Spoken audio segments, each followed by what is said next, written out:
Um, Video log, 4 to 5.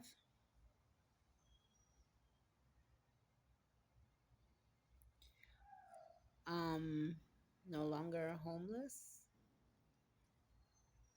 Um, I'm thinking about cutting my dreads off.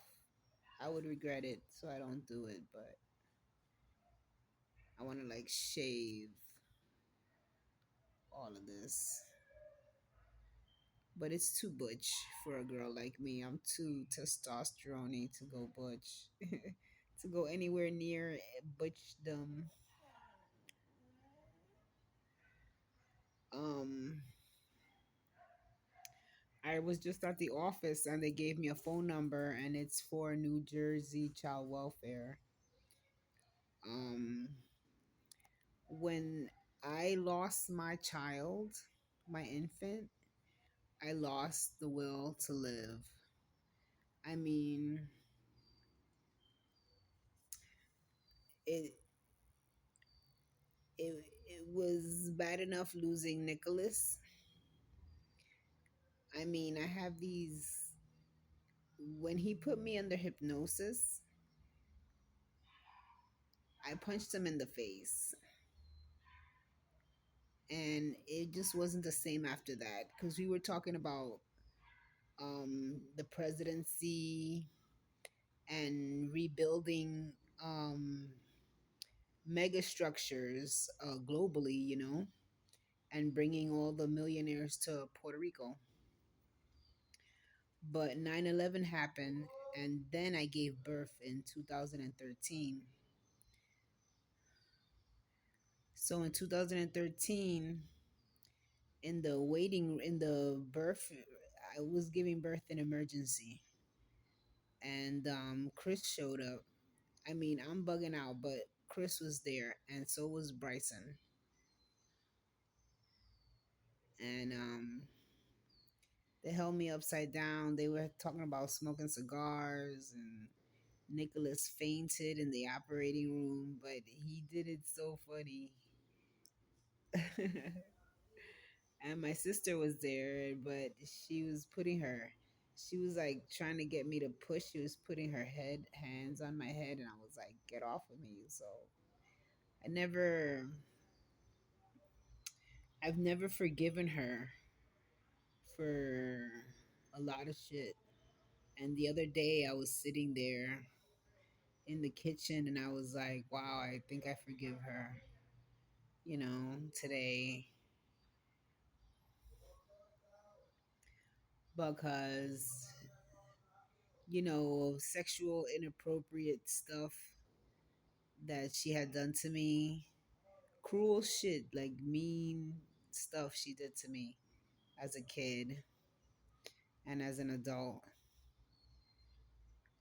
money wise, turned into. So anyway, my brother is dead and my younger brother is fat. I don't know about them, but when I left them, they were fat and alcoholic with like some brain damage and ulcers. And my grandma's dead. It looked like the obituary said that she died in 2016. She was looking so good in her photo, I didn't even recognize her. Um, Mother died in 2021 January, I believe. I found out in February. And I don't know about contacting my godmother. I wouldn't know how to find her. So I asked a social worker, and she gave me a phone number to the New Jersey Child Welfare so I could get back in contact with Constantina. And because I think about her every day. It's been 10 years and a year and another 6 months. And I just don't want to be the person who let go.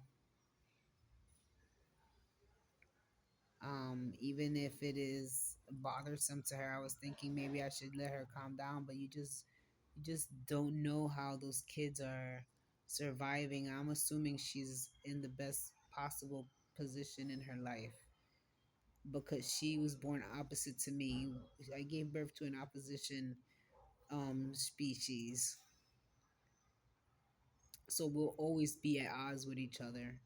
This Leo and as to my Pisces. But that's my that's that's part of me. It's like another organ. It's like I don't know. It's like a twin. You just know it's out there alive, and I just gotta confirm that she's alive and that she has access to me because she doesn't have access to the father. And she looks so much like my father that I don't know who her father is because her father is like a Pakistani guy, and he's one of these Middle Eastern taxi drivers, and an older fellow. He was taking care of his mom. His mom was bedridden. She was sleeping all the time. Black. His mom was a dark, muddy, black woman, like the darkest brown that you could possibly get before going violet black.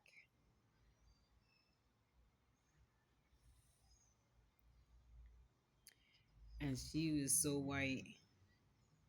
She's so white. I would look at pictures of Nick all the time during my pregnancy with her and read all these books about angels and spell work and tarot, relationships, profiling. I would read like 6 books at a time with her, just on the bed, all open. And so now I don't want to. I don't want to let go. I want a relationship. Um, it's gonna cost me some stamps. I'm gonna have to send because I send letters, and I I enjoyed letters as a kid, getting mail, and I assume that she will enjoy getting mail also. But the thing is that now it's not like I'm just mailing. Like I mailed a lot of homework, is what I did, an inappropriate amount of homework to an infant and a toddler and a child for 7 years. But statistically, you're supposed to let go after 7 years, and so I did. After 7 years, I stopped. I stopped contacting, but now it's gonna be August soon. It's March now. It's my birthday. March, April, May, June, July, August. 5 months. And I was thinking to have another child. That likely would be taken away. But I think of my experience with my siblings, and it was so not good, um, that it makes me refer back to Cain and Abel. And I don't know if I would be doing her a misjustice, disrupt her life to offer her a sibling. But it would be the male version of her if I had it this year. But It doesn't look like I'm getting pregnant by anyone. Um, yeah, it's scary to think about it. Just the physical and the spiritual loss. Anyway, I don't know what to do with my time. I keep wallowing in self pity and spending my $2 on cigarettes and my $4 or my $5 on weed, because just the minutes, every 100 minutes is like such a drag, you know. And I wake up super early. This morning I went to El Carmen and had breakfast, and I had seconds because I was the last one. And she was like, "Well, let's not let it go to waste." And she gave me the last bit. I drank my coffee and ate my porridge. It had raisins in it, and then I bicycled back home. 15 minutes.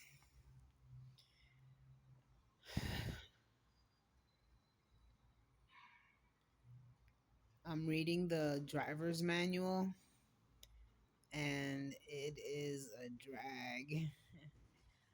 And it's it's so long since college. I should be over it, and it's so long since I've been in New York. I should be over it, and I'm starting to like tell myself, it's time to get over your losses. It's time to get over your experience. During my 30s, I was successful compared to my 15, as to what I wanted to do with my life, and um I didn't really reach for a lot. I I'm trying to deal with things that, um as an addict, I was unprepared for, and I knew I would be unprepared for. There's no preparing for rheumatoid arthritis and sciatica, because for a long time you can't sit, for a long time you can't walk, you can't cough, you can't do things that normal people can do for the time that they can do it without having severe consequences, which the normal person doesn't have consequences when they go to sleep. They don't have like restless legs and an aching back and in the bone. I guess that sounds selfish because people do have bad backs. It's very common. But I have to tell myself I am not normal because I do have these screws in my legs and I do have spasms and I don't have a stomach. So my hunger is weird. Like, I don't feel like I need to eat, but I do need to eat. But I'm gaining weight, but I'm not eating that much. You know what I mean? I don't know. The injections that they're giving me, it makes me gain weight. But the weight gain is not good because it hurts my back. Seeing as how I was herniated at the first, at the base of my spine, right over the pelvis. You can see in the x-ray it's inflamed. So anyway, I met this guy, Saint, I'm gonna call him, and he has a car, and he drove me to his house, and I slept over his house, and he scratched me a little bit, and then he stopped finger popping me a little bit. But he made me some rice, and I just gotta tell him, like, I don't eat rice, and like, it was not that it was half cooked, but it's just that I don't eat rice in general. So I don't want him making me poor man's food when I don't even want. I can't even eat it. I can't swallow it. So homeless no longer, and now it's like just the fatigue. And when I'm here doing nothing at all with my time, just trying to figure out what to do with my body and these walls, like I should be, I'm trying to tell myself, you could be working out at all. You could be working out. Many classes did you sit on at the jujitsu class to know how to work out, you know? And I could do a couple of things that would improve my back, just like I would at physical therapy. But I'm pre-consumed with this self-pity and this compassion. Like I have so much compassion for myself that it's it's I'm wallowing in self-pity.